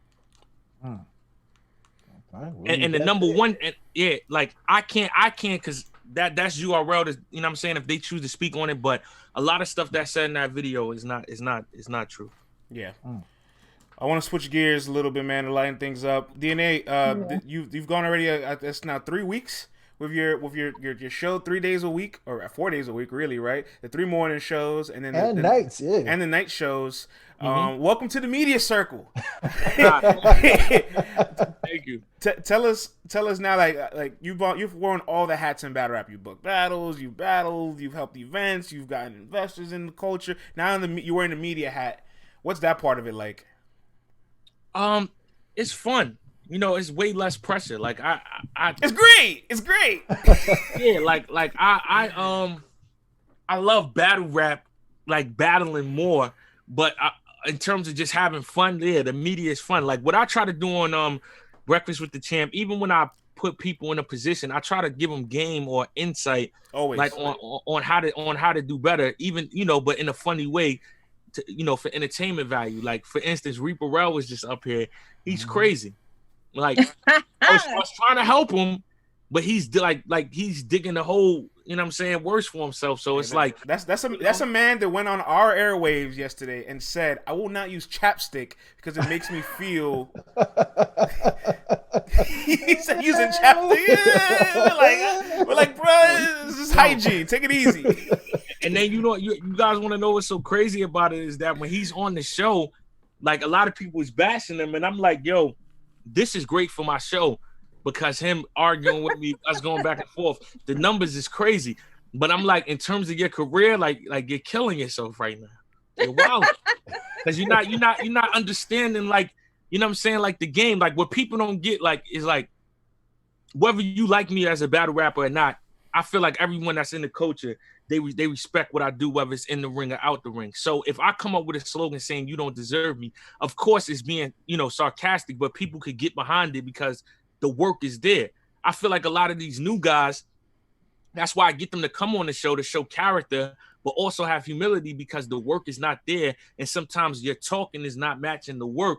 So people are not going to get behind it. That's what they don't understand. Like Reaper Rel having this approach of, yeah, well, I got booked for 2 more battles. You know what I'm saying? Somebody like Surf could say that because even though he has had hiccups in his career, the work is there. The popularity, the name, the amount of time is there. You can have 2 battles after choking, but the difference is nobody wants to see them, Reaper.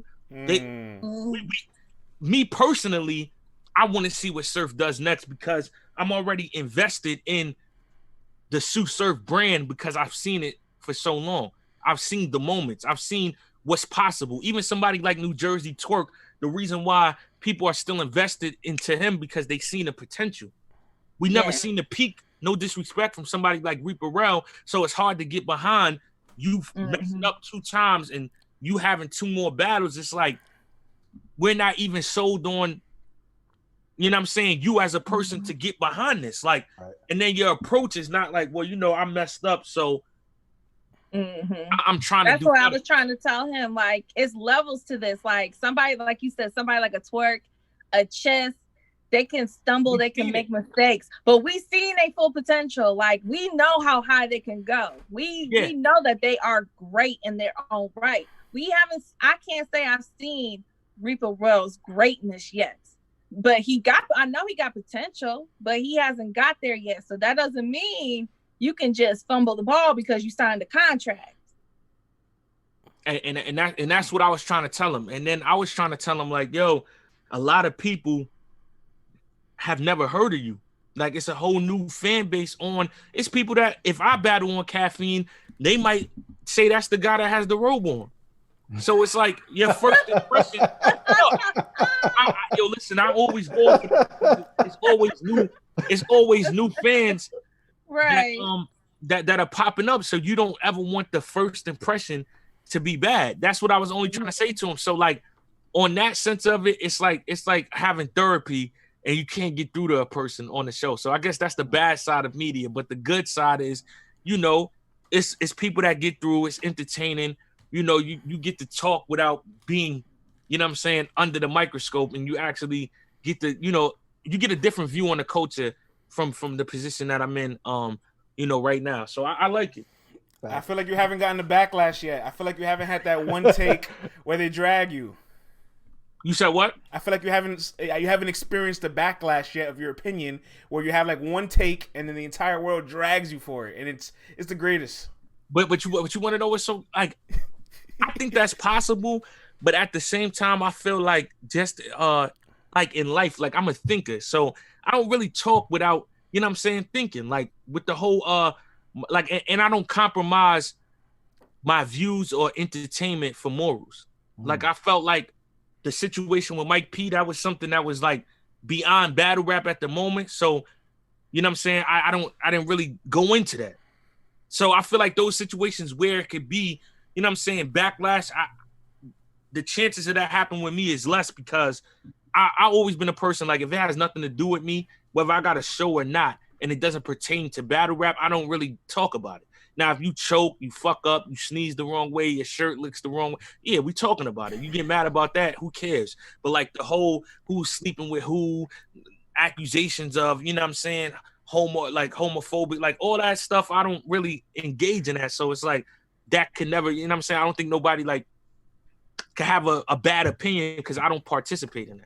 I want to shout out Misfit. You know, like when she started working with Math, we used to talk a lot, and I gave her a little bit of advice on certain things, and I kind of told her like the MCs rarely ever really get mad at you. It's mainly their fan base, and she learned the hard way when she called Rum Nitty overrated, and she had to deal with it for like 72 hours online. Yes, she did. You see what I'm saying? Like that's what I mean about thinking. Like when I'm giving an opinion, of course I have my opinion, but it's mixed with the popular opinion. So you can't, you know, I always figure this, right? People hate on what they don't understand. If people ever took the time to figure out, like, why does somebody like this but not this, you'll have a better understanding of it, and then it wouldn't be classified as overrated. Like maybe that's just not for you. You get what I'm saying? Like people like me, it's a lot of like, you really have to be dynamic for me to get behind somebody that, you know, really isn't spitting punchlines. But I wouldn't necessarily say they overrated, because I'm the type of person that studies, all right, what is it that they are doing that's making people gravitate to, you know what I'm saying, their style. So I think like when you break it down and you don't just come from how you feel, but you mix that in with how everybody feels to then formulate an opinion, 9 times out of 10, it's going to be people that disagree, but it's not going to be that. Like, that's a far-fetched statement. That's what I'm saying. You better off just saying that's not for me. And then nobody really could be mad, because in your opinion, you're stating me.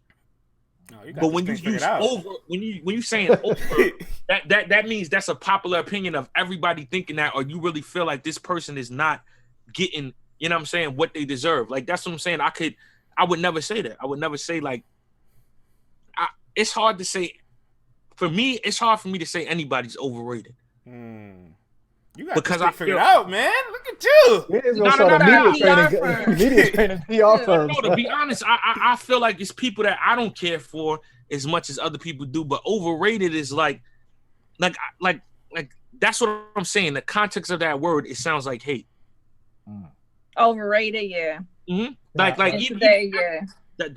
That's a sophisticated way to me of saying like hate, because overrated means like, that's like saying, yo, yeah, get money and drink water is overrated. But it's like, how if a bunch of people like it and they're buying it? My thing would just be like, yeah, I don't like that shirt. See, I'm always the type of person, like, if I don't like a artist or a rapper, but he's selling 2-3 million albums, I'm like, let me listen to this and see, what are people getting from this? Like, why do they like it? What is it about this person? And how could I use whatever he's got within what I've got going on and level up? Because a lot of times that comes with people who are, you know what I'm saying, low-key hating because they're not as successful or as popular. So it's easy to just dismiss something. Now, we know Misfit's one of the top women in female battle rap, period. Battle rap, period. Her comeback. We ain't even talking about that at all, but you know what I mean? But for people who aren't quite as successful, and they can look around and try to just slick hate on something instead of trying to learn from it, you know, and you, DNA, you're one of the most successful battle rappers, period. You eat off of hip hop and rap alone. You know what I mean? Like, if there's a battle rapper who's on the verge but hasn't quite figured it out yet, what would be 3 keys to success that you would give that battle rapper who's right on the verge but hasn't quite figured it out yet? Dang, that's hard. I feel like it's no like general advice. We gotta name somebody so then I could, you know what I'm saying? Well, you already said Reaper Rail. Let's talk about somebody else. Yeah. I don't want to drag Reaper, you know. Right, because then he gonna be like, man, there y'all go bullying me again. Let's take a name from the audience. What the chat said? Jay Black says we don't. Jay Black says we don't deserve this. Salute to Jay Black. What up, though? None. Somebody said none. We'll take none for example. But see, that's hard to give him advice because he's not on the verge. He's not on the verge. My only advice to him would be win the next 2 weeks, and he's the champ. He's the champ. Like, I think they said Glue Easy. That's like I feel like Glue Easy. That's a bet. You know what I'm saying? Because he's not in the tournament.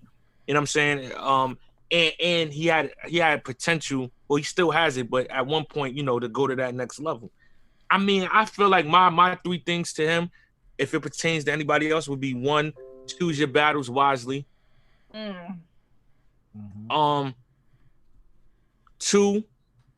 you know, don't listen to, like, learn how to watch the comments and take what you need to take out of it. That's what I always say. When people hate on me, I don't get caught up in the whole comment because some of it is just personal opinion.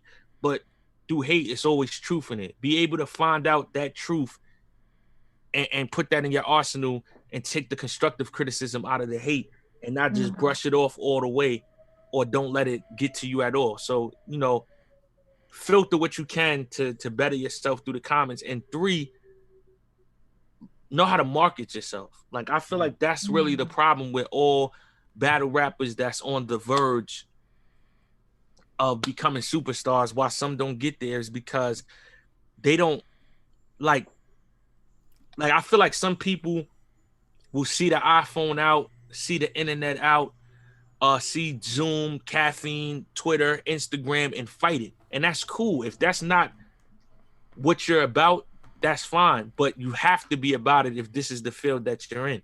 So I see a lot of people not wanting to conform into, well, I'm not really an internet person. I'm not really a blogger. I'm not. But if this is the world you're trying to be in, that's what you're gonna have to start doing. So a lot of them don't ever show character, and I think that's what holds them back. Like, yeah, we know you can rap. We know you're good, but who are you?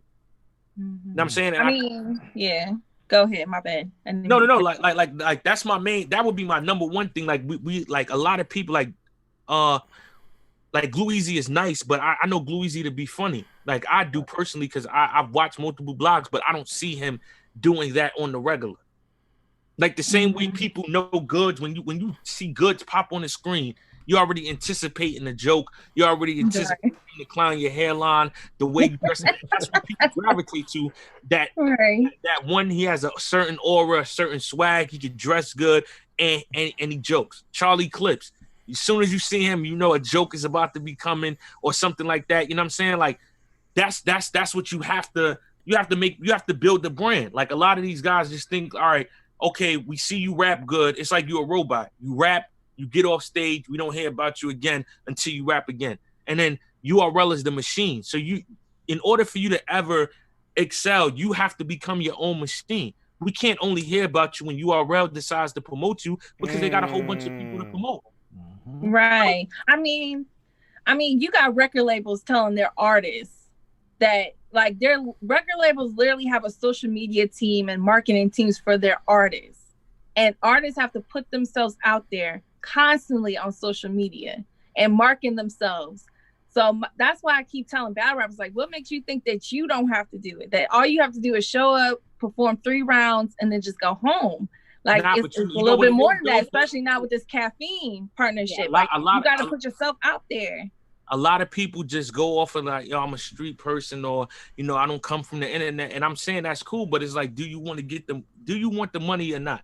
Do you want the popularity or not? Do you want the recognition? That comes with you being able to, you know what I'm saying, brand yourself. Like me, like when me and Rain decided to put out my last album, we decided to not put it on any streaming platforms. And a lot of people was like, yo, we crazy. But off the first hour, I made more money than I made doing it on Spotify. So it's also about like thinking outside of the box, being different, and always reinventing yourself. I'm saying in my position. But for the new guys' position, it's just about making people buy into your brand. Like, who are you? Like they always say, in order to be a star, you got to have somebody that wants to be just like you or admires, you know what I'm saying, you. A lot of these dudes got the talent, but nobody's walking out there saying, yo, I want to be like them, or I want to do that, or, you know what I'm saying? Like, that's what I feel like they lacking. Like, they're not making their brand. And like I said, you waiting for a company that has over 300 rappers for your turn. What happens if you get your turn? What happens if they don't remember, or the way they promote your turn is not the way they promoted this person's turn? So you gotta make your own turn. That's what I always learn. Like, I don't wait for URL. If at any point in time when I decided I wanted to battle, like my last battle with Aver, I didn't wait for URL to call. I just, all right, this is who I want to battle. Boom, boom, boom. I'm gonna go at him. I'm gonna do these blogs. I'm gonna get the attention. So they have no choice but to book it. That's what I tell Don Marino, Profilini, Bankhead all the time. Like, yo, don't wait for the league to book the battle. You are the deciding factor. If the people are calling for it enough, they're gonna have no choice but to book it. But if you wait, who knows when they're gonna call? Facts. DNA, we got 8 minutes. I got 2 topics for you that I really want to tackle with you. All right. You got called out this week, man. And I was kind of shocked by it, because I felt like you guys have been talking about this longer than they have, so the energy was strange. But Loaded Hollow says it's time for NWX to come outside. In my mind, I'm like, they've been outside. They've been outside. They never go inside. Yeah. You know what I'm saying? I feel like, you know, Lux ain't like the comments that I was making for a while.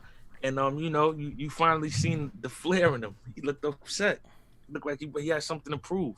I mean, that's what I would like. I don't want the guy that battled Sue Surf. I don't want the guy that battled Arsenal. I don't want the Lux that battled Clips. I don't want the one that battled Verb. It's either Calico, Hollow, Miles, and Mook. That's the only Lux I'm trying to, you know what I'm saying, step in the ring with. And I tell people that all the time. Like, I give him his props. I feel like he's one of the best rappers in the world. Facts. Not just battle rap. But what I think people forget about what I don't even think y'all know, which is the good part about it, is that I never show my hand all the way. It's meant you would think in 150 battles you've seen the best DNA. You haven't, which is a good thing for me because you can't study what I'm about to do. So when people think, all right, it's no way DNA could rap with him, I tell people, like, I battle depending on who I battle. Like, people, if you're not a rapper, you wouldn't understand the science of sometimes dumbing down the way you rap will actually help you beat the person that's in front of you. Talk to me about the sentimental value of this battle, because there's an interesting little dynamic between you, K Shine, Loaded Lux, and Hollow the Don, where it's like you and it's both Queens and Harlem, right? Like Hollow Queens, you're Queens. K Shine Harlem, Loaded Lux Harlem. And 10 years ago, you and K Shine were both like the rookies, the guys up and coming, while these guys were already solidified 10 years ago. 10 years later, you guys meet at eye level. Yeah. I feel like the battle is, I feel like that's like the most iconic 2-on-2. Like, it's going to be the craziest 2-on-2 like ever once it gets booked, because it's just so much, like you said, they Hollow and Shine want to battle. I want to battle Lux. You know what I'm saying? It's me and Hollow. How far are we gonna go with us being cool, being from Queens? K Shine and Lux, how far they gonna go with them both being from Harlem? But one thing I will say that's the difference with me battling anybody is that I feel like everybody that has battled Lux, except for Clips, Hollow, and Mook, they just happy to beat it.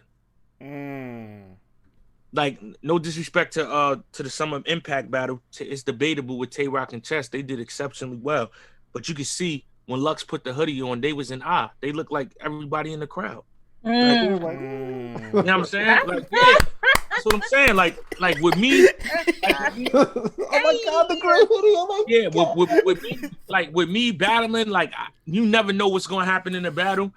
But one thing that's not gonna happen is I'm not happy. Like, shout out to Surf, but that's what I feel like was the problem in that battle. Like, you happy to beat it. Where in retrospect, it's like maybe right now, if I was to battle Jay-Z, salute Jay Black. Yeah, you know what I'm saying? Maybe right now, if I was to battle Jay-Z, I would be happy to be there, because it's like, it's Jay-Z. Would you drop any Beyonce bombs? Yeah, but with Lux, but what I'm saying is that with Lux, just as much as work he put in before me, I've put in so much work in this game that is nothing to be happy. Like, you know what I'm saying? Like, he did what he did with Calico. I've had iconic moments I'm like halfway responsible why that battle happens. So what am I going to be in awe about? Like, so that's my only thing. I feel like people don't understand that part plays a lot in the battle. When you're battling somebody, like, you're trying to rap to them and get their approval, you could never win. You know what I'm saying? So I feel like when you're going against somebody like we already, as we all speak, which Lux deserves, we put him on a certain rank. And that's fine, because outside of the battle, you know what I'm saying, I want everybody to prosper. But when we step inside of that ring, all that is stripped. You're right. Let's go. You're not even here with me. You're below me because we're going at each other. So I feel like that's number one, the wrong approach when people battle. And people just are happy to even make it close, happy to be standing there with him. And it's like, I don't think he's ever, like I said, and when he has, those battles have been the ones that people have said he kind of lost. Hollow, Mook, when people have been in there with no respect, like, yo, it's not another battle. It don't, you know what I'm saying, look the same. And he's still rapping at a very high level, but it's just the demeanor is everything. Like, I've been in battles that I've watched myself where, like, I forgot who was it. It was somebody I was battling and I had like super respect for him. And when I watched the battle back, I'm like, yo, the way I'm rapping, I'm trying to get them to say, yo, that was hot. And it's like, why am I doing that if I should already know that? So it happens. But I'm just saying, for me studying, watching him, I see like that's the main problem. A lot of people got way too much respect. That's a good aspect. I didn't think about it like that. The only thing I want to ask is, would you guys take this in the COVID setting, or would you wait until post-corona? Whenever URL sets it up, I'm good. He's ready. I think they're gonna set it up, because you got to think we might not. If everything goes right and there's no more outbreaks, maybe by next year in October or November, it's possible you might have a room with 100 people. But everybody's going to pool parties every weekend. We're never going to be free. Yeah, I know. That's what I'm saying. So we ain't going to wait forever to make it happen. So, like, yeah, if they, whenever the next double impact is, I know that's what they're going to call for. So that's when we're going to get it out the way. And let me get you. I'm sorry. Go ahead. No, go ahead. Get it out. You and Sean, you guys are like Wade and LeBron, you know what I'm saying, in the prime with the no-look passes. And you guys have innovated so many things when it comes to the 2-on-2. You're responsible for double impact. You're responsible for rejuvenating the whole 2-on-2 thing and all that. Like, I know you guys are not sleeping at all, because we saw when Clips thought that, this is going to be a friendly with Lux. Lux, he went under the belt. Have you guys started, like, formulating a couple things here and there, like, yo, mark that down, mark this down? Like, you guys already get into that mode? Yeah, we got into that mode when we seen them against Rock and Chess. As soon as like in terms of the bars, no, because it's like, you know, that's gonna happen when that deposit gets sent. But in terms of like the ideas of where we're gonna go, we came up with like 5. That was crazy already. Because that's the thing. Every time we do one of those crazy moves or whatever, we just think like, all right, now we gotta do something crazier than that next time. So that was like the moment we came up with that whole basketball R&B thing. We was like, yeah, for them we gotta do something crazier than that. All right, so salutes to the prop out there. They're giving you flowers for DNA. So salute to that. Yes, sir. Y'all don't deserve them. You know what I mean? We don't deserve them, but he's here. Salute Dope for another prop. All right. Yesterday on Primetime, Jay Black got a chance to ask Beasley what will be the time limits between Murder Mook and Briz Rothstein for their headlining match on Summer Madness X. Beasley confirmed 5-minute rounds with a 30-second grace period. Now that we know the time limits, and now that we know what the environment is like, I think we could make a full analysis on what the match will go like. DNA, how do you see this match going in your head? Please share your battle rap IQ with us on this one. We need it. You said 5 minutes with a 30-second grace for each round. For each round. Oh man, I don't be a fan. Yeah, I don't be a fan of that, man. Like that to me that's messing up a potential classic, man. Like that's too long, don't you think? I think I personally think. You know what? Hold on. Let me take that back, because my greatest performance was that time limit. Like Mickey wanted to go 6 minutes. Damn. I remember this like yesterday, and I'm like, hell no. So I think our time limit was 4:30, but each of my rounds was my first round was 4:45, my second round was like 4:50, and my third round was 8 minutes, and I trimmed it off in the battle. Oh my god! Like as we going and they reacting, going crazy, I'm like, all right, I could take this out. Because that's why I'm saying I don't know, because that's the only time I ever felt like I had so much to say. I was just there, like with all of that material. That's 8 minutes, five. That's like 20 minutes, and I still had like another 6 that I just scrapped that I didn't feel like was good enough to make the battle. So if they got that type of energy, and then Mickey's rounds was long too. So if they got that type of energy towards each other, I mean, and me and Mickey was a classic. So I mean, it could go the wrong way. But the only problem I have is I could break down some shit, but when I'm breaking it down, I'm still punching. I don't like the long time limits with people that take too long to get to the point. And I think that might be the only difference, because Mook, when he gets there, it's like, I fuck with that. That was fire. But it's like it takes a long time to get there, and then you don't want the Iron Solomon move. You don't want that to happen. Jesus, no. Yeah. So it's kind of like I don't know. I don't like that. I don't like. Yeah. Now that I'm thinking about it, because I looked at that from both sides of the spectrum. Yeah, I don't really. Yeah. That they should have kept it like 4 max. Do you think he gonna get called time alive? That's what I see happening. Yeah. Like they did with Lux versus Surf. There's time, and he like, I was just cooking. It's like, no. On one hand, I get it, right? Because guys like Mook and Lux don't come out often. So you're like, yo, if I'm going to get you to come out, you got to give me the most content as possible. I'm going to squeeze the orange so I have no juice left. That's not you. That's them. URL's not a fan of that. That's them. Because you got to, all right, you got to think. When I started battle rapping, I started with 60 seconds in grind time.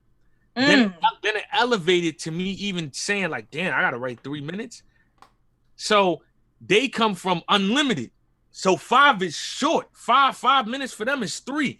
So they never really systematically changed to when we started. So that's why that's the mindset they get stuck in. Like, this is what I'm used to. That's why you see all the older guys before us, they always want that long time period. Mickey, Cassidy, Mook, Lux, Mills, all those rounds here, there's always never 3 minutes because you come from that.